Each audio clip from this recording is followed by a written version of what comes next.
arrancar con nuestro espacio de responsabilidad social. Pilas todos entonces, mucha atención al siguiente espacio, porque habrá datos importantes que quieras conocer. Nos conectamos ahora mismo, transmisión a través de Facebook Live. Nos puedes ubicar como Radio K1EC en nuestra fanpage. Y seguir de cerca. Si tienes inquietudes, pues igual ahí nos haces llegar tus inquietudes a través de Facebook o también a través del 099-8704-100.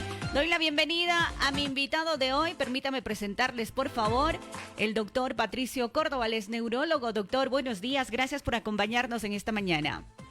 Muy buenos días, Pati.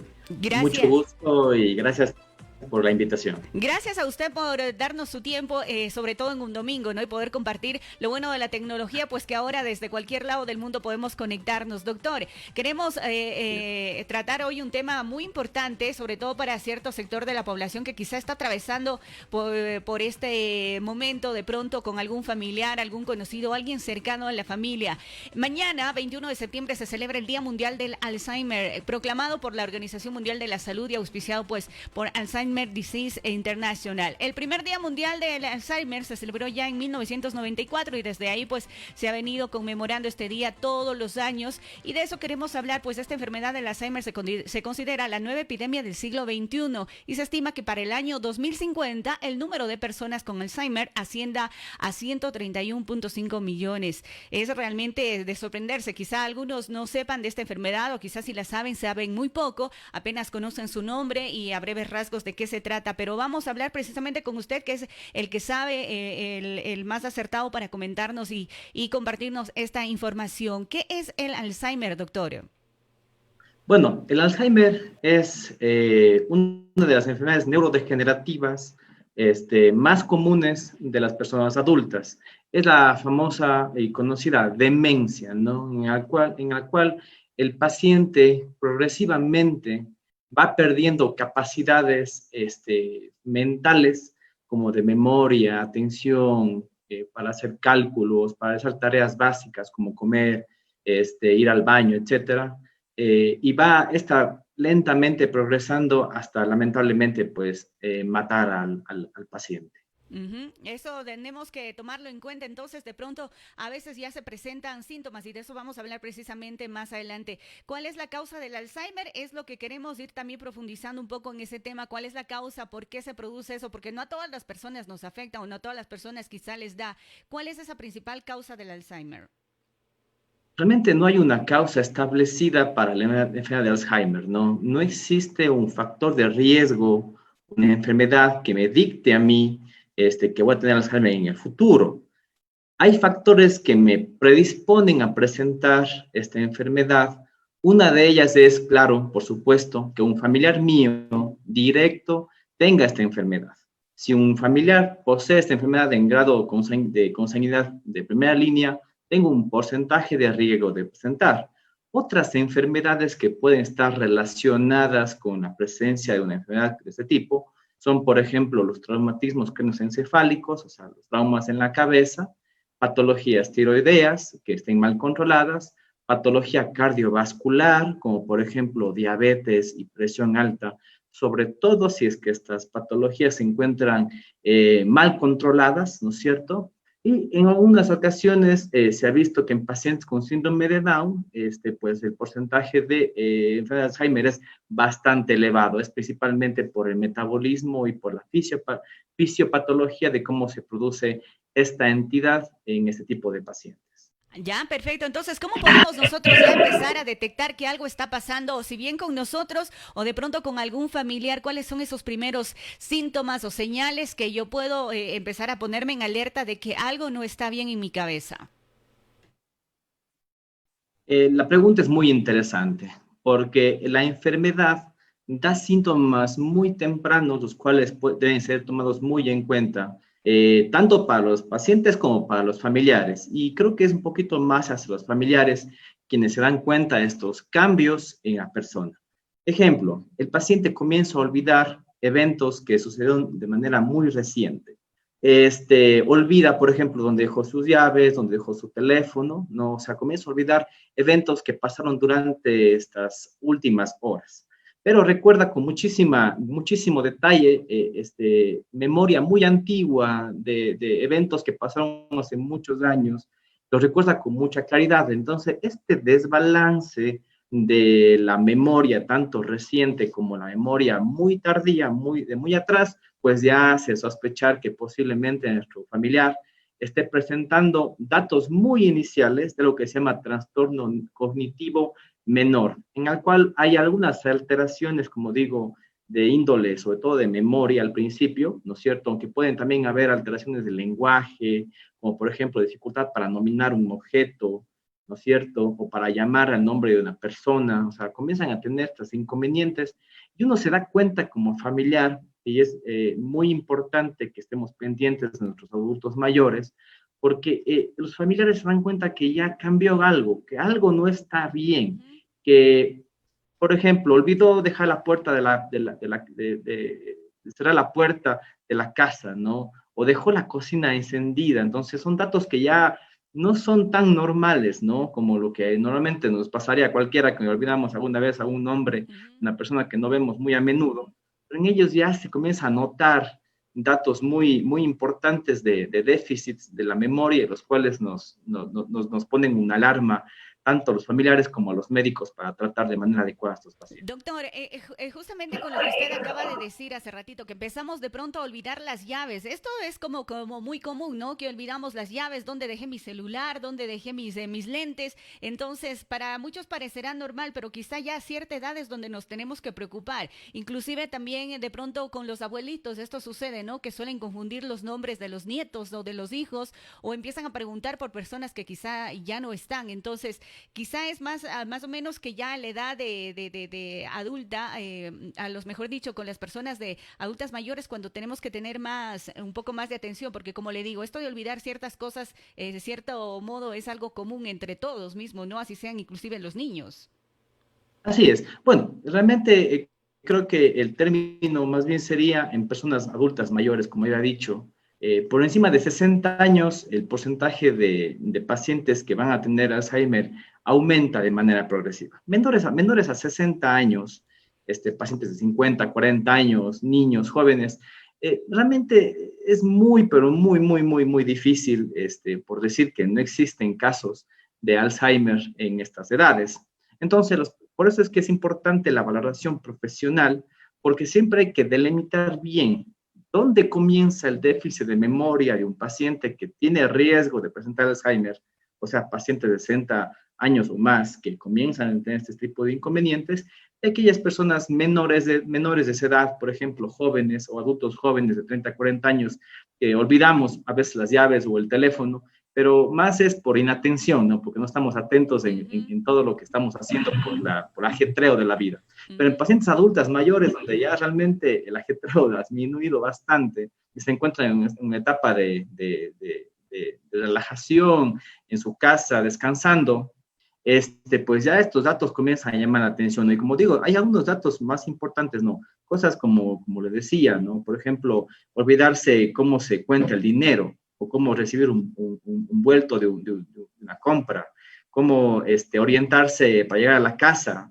cosas así ya comienzan a dar cuenta o alarma de que los déficits de memoria están siendo presentes y cada vez son más severos. Hace rato usted también habló acerca de que si de pronto algún familiar tuvo ya este problema, yo también podría tenerlo. Es decir, de cierta manera puede ser hereditario, no necesariamente es que si yo tuve, mi descendencia lo va a tener. Podría ser hereditario entonces. Así es, realmente podría ser hereditario, es un factor de riesgo, ¿no? Tengo muchos pacientes en la consulta que se quejan, ¿no? Que dicen, mi papá tiene Alzheimer y yo tengo miedo de pasar a mis hijos o tener yo.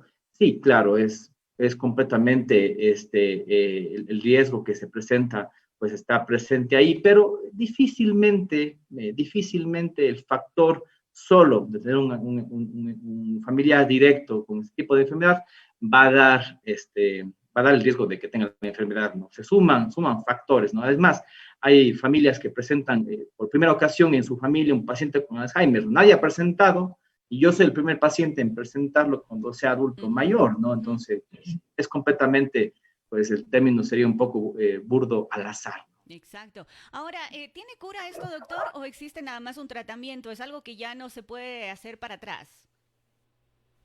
Bueno, la cura creo que es un término bastante ambiguo porque depende mucho en qué estadio de la enfermedad esté. No Ujú. es lo mismo decir un paciente que comienza a presentar datos de memoria iniciales o muy recientes, como los que hemos nombrado previamente, a pacientes que se encuentran un poco más pues adelantados de la enfermedad, mucho más severos. ¿Ya? Lamentablemente, en términos generales, la enfermedad de Alzheimer no tiene una cura, es completamente progresiva y mortal. El Es tiempo decir, de vida, de sobrevida de ajá. estos pacientes más o menos va entre 7, 8 años de sobrevida, algunos un poquito más, otros poquitos menos, pero realmente un tratamiento curativo no existe. Lo que podemos hacer los médicos es dar algunas maniobras para que este déficit de memoria sea menos severo, y en algunos pacientes pues habrá que dar medicamentos mediante pastillas o parches para que mejoren los síntomas y no sean la progresión tan cruenta, ¿no? Sino que sea una progresión un poco más lenta y que pues, permita a la familia prepararse para la partida de este familiar. Ahora, doctor, al hablar usted de es algo progresivo, esto quiere decir que cada vez esto va a ir empeorando. Esto no puede detenerse por más que pastillas o tratamientos que recibe. Esto de por sí, o sea, ya lo podemos decir, esto va a empeorar hasta obviamente que ya las consecuencias, como usted lo dijo, en algún momento la persona fallece. Esto siempre se va a dar así, no es que cualquier medicamento como tratamiento lo podemos detener. Si bien es cierto, sí, la enfermedad va a estar ahí, pero no es que la vamos a detener o la vamos a frenar. Esto necesariamente, o por decirlo de alguna manera, va a terminar obviamente ya en un fallecimiento, obviamente con un problema de esta enfermedad mucho más grave. Sí, lamentablemente la enfermedad de Alzheimer es progresiva y mortal.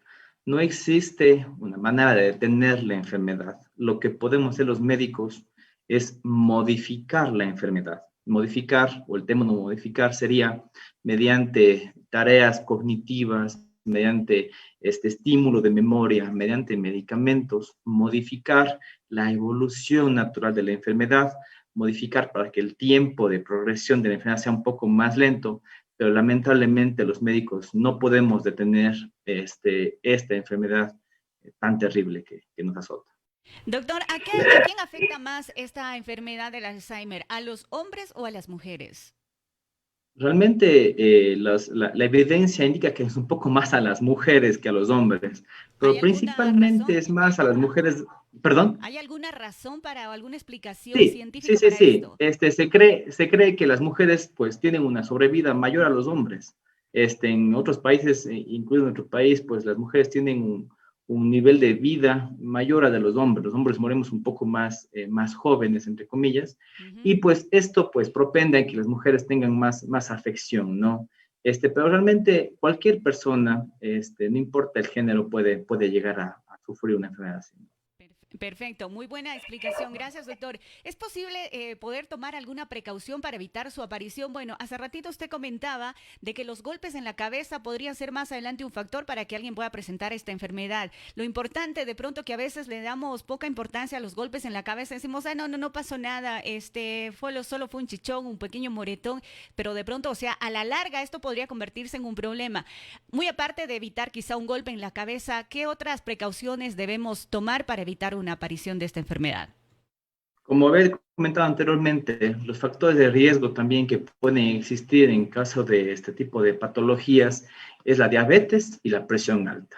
O sea, la diabetes mellitus, o sea, el azúcar elevado en la sangre, y la hipertensión o la presión alta sanguínea. Entonces, pues, por lógica, yo tengo que tener un control estricto de esas dos enfermedades para que estos Ujú. factores que son modificables, o sea, que yo puedo modificar mediante mi tratamiento, mediante mi cuidado, mi autocuidado y cuidado de mis médicos, pues mejore este factor de riesgo, no esté presente para que presentar estas enfermedades, ¿no? Los traumatismos craneoencefálicos, por lo general, cuando son repetidos, también es un riesgo mayor, ¿no? Pues si uno me da un riesgo muy leve, pues si yo tengo varios en mucho tiempo, pues el riesgo va a aumentar. Entonces, por ejemplo, algunas profesiones que tienen esa tendencia, pues a los traumas encefálicos, pues hay que tener un poquito de cuidado, pero realmente el control El control estricto debe ser en factores que yo pueda modificar, como son la presión alta y pues la diabetes o el azúcar elevado en la sangre. Doctor, ¿es lo mismo demencia que Alzheimer o es algo diferente? ¿O cuál es la diferencia en estos dos? Antiguamente se conocía como demencia senil. Este término de demencia senil ya dejó de utilizarse hace mucho tiempo atrás porque la senilidad no es un sinónimo de demencia, ¿no? Pero la enfermedad de Alzheimer es demencia, o sea, es demencia por Alzheimer, ¿no? Que es la demencia es la pérdida de capacidades cognitivas que tengo yo, memoria, atención, cálculo, juicio, que van sucediendo con el tiempo de manera progresiva, que propenden a limitar mi vida. O sea, que un paciente que tenga cambios de ese tipo que le comento, de memoria, etcétera, que van apareciendo en el transcurso de la enfermedad y que limiten de mi vida, pues ya propenden a dar el diagnóstico de demencia. Y el ¿Podemos, Alzheimer es la más frecuente. podemos clasificar entonces, hay tipos de Alzheimer o existe solo uno solo? El Alzheimer solo existe, es uno, pero existen otras variedades diferentes que no son Alzheimer, ¿Ya? ¿no es cierto?, de demencia, como la demencia vascular, la demencia de cuerpos de Levy, que son demencias un poquito diferentes al Alzheimer, ¿no? Pero el gran acervo de casos, ¿no? El porcentaje más común, la enfermedad más común es el Alzheimer, la más común. Ok, doctor, ¿dónde está mejor un enfermo de Alzheimer? ¿En su hogar o en un geriátrico, en alguna pensión donde precisamente ya se dedican a cuidar a los ancianitos que están con este problema? Esa es una pregunta bastante interesante y muy importante porque los pacientes con Alzheimer se vuelven una carga progresivamente, tanto para la familia como para la sociedad, ¿no? De todo punto de vista, del punto de vista físico, de cuidados, económico, porque requieren cuidados cada vez mayores tipo de pacientes. Y pues la familia que está prácticamente abocada al cuidado de ese tipo de pacientes son los que más sufren, más que el propio paciente, porque ellos tienen que verlo prácticamente progresar en esta enfermedad. En los centros geriátricos también existen especialistas que cuidan ese tipo de pacientes o que tratan ese tipo de pacientes, pero la progresión de la enfermedad parece que es la misma en las dos, siendo un poquito más grave en el geriátrico. ¿Por qué? Porque en la casa los familiares que están, como digo, abocados al cuidado y se turnan para cuidar a un paciente así, le ayudan, ¿no?, al paciente a mantener esos recuerdos o tratar de recordar estos eventos de la familia, estos eventos que va olvidando el paciente, tratar de mantenerlo activo, ¿no? Mientras que un geriátrico es un poquito más el cuidado hacia la parte general, ¿no? Porque son muchísimas personas que requieren esta ayuda, entonces pues es un poquito, la progresión un poquito más rápida, pero prácticamente es lo mismo. Lo que usted decía hace un ratito, sí, cuando está en casa quizá puede sentirse más cómodo y quizá los miembros de la familia Así que es, conviven ahí le pueden ayudar a recordar muchas cosas para así es. mantenerlo quizá un poco más acercados a la realidad con las personas que convive. Pero Ujú. también hay un problema, el problema de pronto de cómo abordar o cómo tratar a aquellas personas que por un momento pues me llega a desconocer, en cierto momento quizá puedan presentar agresividad. ¿Cómo lidiar con estos sucesos que se puedan presentar? Porque como usted dice, los familiares son los que más sufren, inclusive que la misma persona enferma, porque quizá llega a un límite que ya no pueden más, se dan por vencidos y por eso es que quizá prefieren llevarlo a un geriátrico porque dice pues allá lo van a atender mejor porque se van a dedicar exclusivamente a esa persona, porque ya en casa obviamente hay otras cosas u otras responsabilidades también. Entonces se vuelve un poquito como entre la espada y la pared ponerle a los familiares, bueno, me lo quedo conmigo, pero sin, voy a tener que seguir sufriendo, voy a tener que seguir lidiando con su agresividad, negarse a bañar, a comer o a hacer ciertas cosas que obviamente son ya característicos de esa enfermedad. ¿Cómo mejoramos la comunicación con la persona enferma? Yo creo que lo primero que hay que hacer cuando tengo yo un paciente que va iniciando en esta enfermedad o está iniciado en la enfermedad, es buscar un profesional médico que le acompañe durante todo este tiempo, ¿no? Porque este profesional verá las herramientas más oportunas para que la evolución de la enfermedad y los síntomas que pueden aparecer, como usted dice, la agresividad, por ejemplo, alguna úlcera una escara en la piel, etcétera, le ayude a que estas complicaciones de la enfermedad pues se vayan dando, ¿no? Otra cosa muy importante también es la comunicación con la familia y con el enfermo cuando va iniciando la enfermedad. Claro, porque al principio cuando me diagnostican la enfermedad de Alzheimer, yo estoy consciente de la enfermedad, estoy consciente del daño que tengo y de lo que me va a pasar, ¿no? Porque ya existe muchísima información en Internet a la que puedo acceder e informarme.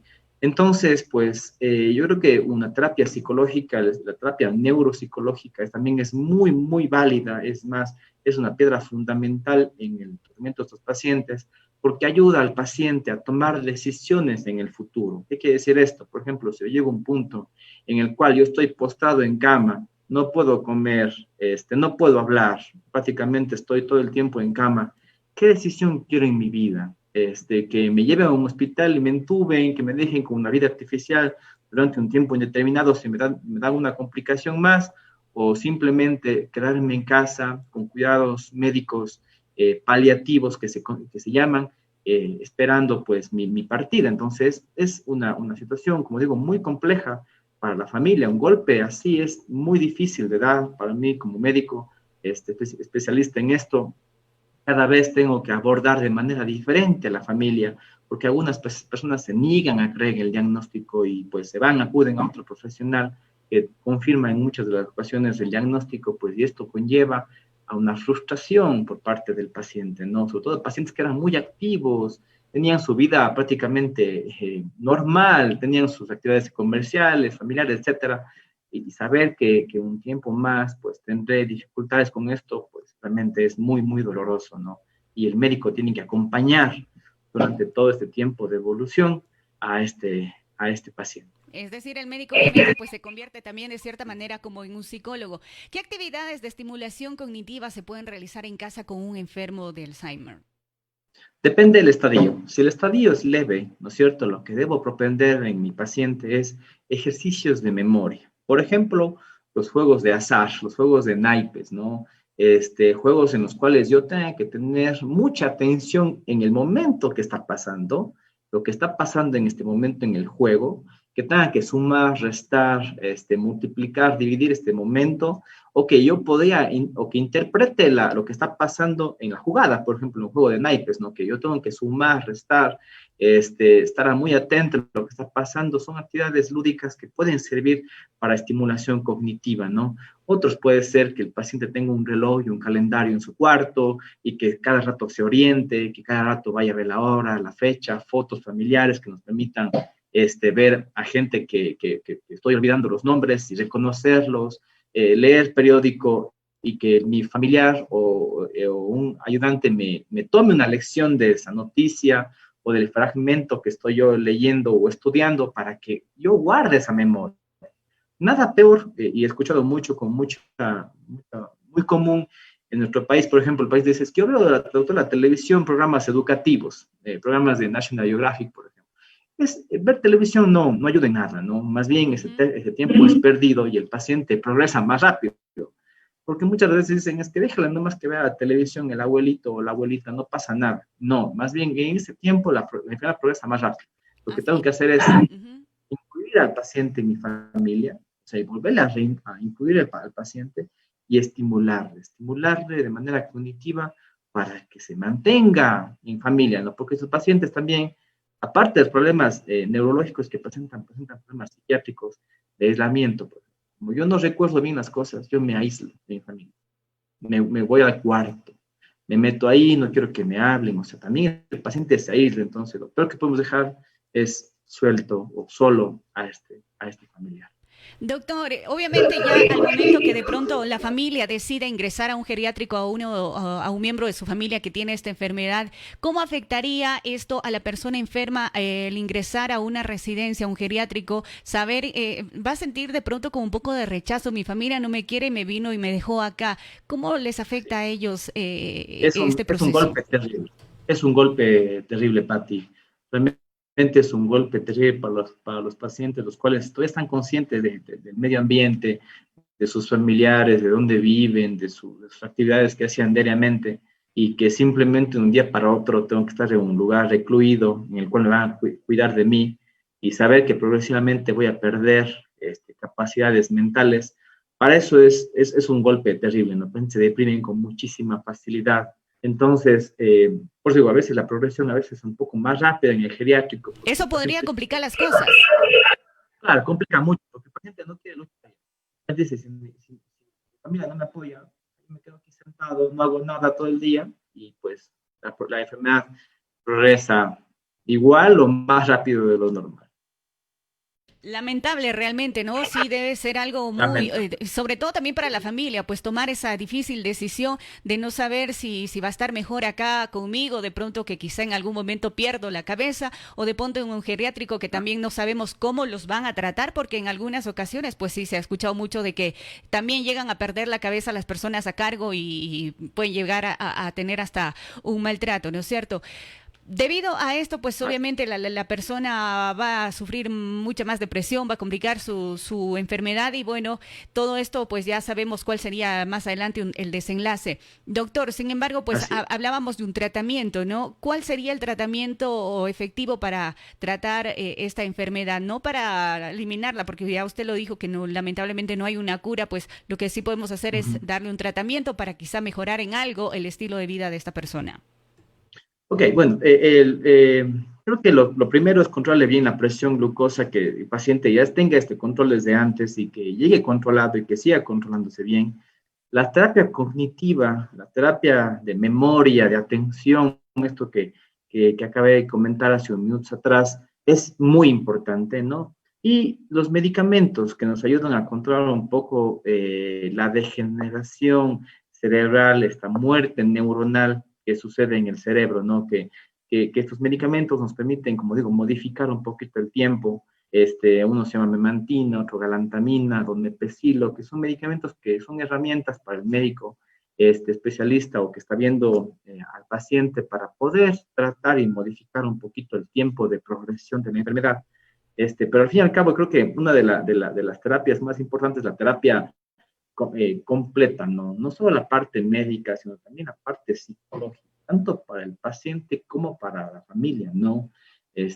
Pues como digo, cada vez, mientras la enfermedad progresa, el paciente se vuelve cada vez más difícil de tratar, más complejo de cuidar, de alimentar, se ponen agresivos, como usted bien dice, no duermen las noches, entonces el médico puede dar medicamentos para tranquilizarle al paciente, para dormirle, para mantenerle relajado durante esas horas.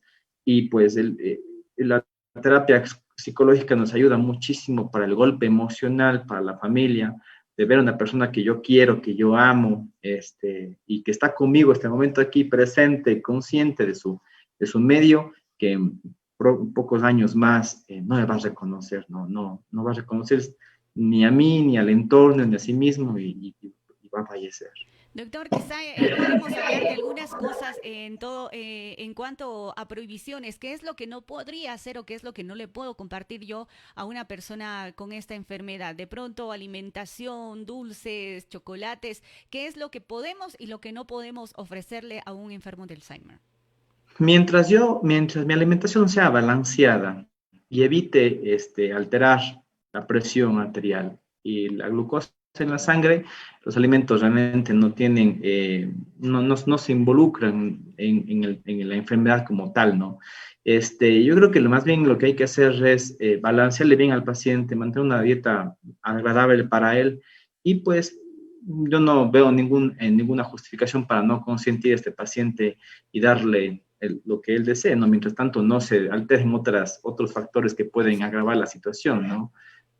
Yo no le veo la alimentación realmente un problema. Realmente hay algunas evidencias sobre algún tipo de alimentos como omega 3, omega 6, que pueden servir en el tipo de pacientes, pero realmente la cantidad que ingerimos en nuestra dieta básica no llega a compensar esa parte y se ha visto que pues, la alimentación no tiene mucha relación con la progresión o el entenimiento o modificación del tiempo de la enfermedad. Una alimentación normal, salvo pues de pronto que tenga algunas otras dolencias, porque por ejemplo de pronto si el adulto mayor sufre, qué sé yo, de diabetes, quizá pues por ahí sí los Así dulces, es. los chocolates sí estarían pues ya prohibidos Por supuesto, de por raíz, ¿no es supuesto, cierto? Doctor, por supuesto muchísimas que sí. gracias por toda esta información que nos ha compartido. Lamentablemente pues el tiempo se nos va agotando ya y de pronto pues las personas que necesiten ya una atención ya personalizada, una cita ya con usted personalmente, ¿dónde lo podemos encontrar? ¿Redes sociales? ¿Algún número de teléfono donde poderlo contactar?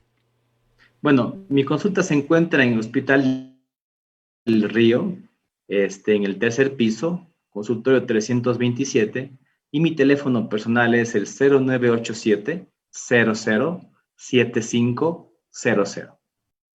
Perfecto, doctor. Por último, pues su conclusión final y su recomendación para cerrar esta entrevista. El Alzheimer es una enfermedad, como ustedes ven, cruenta con el paciente y con la familia. Acudan con un médico, pronto. Hay que hacer las cosas pronto, no hay que dejar a esos pacientes que se marchiten en el tiempo. Hay que ayudarles, hay que modificar su enfermedad.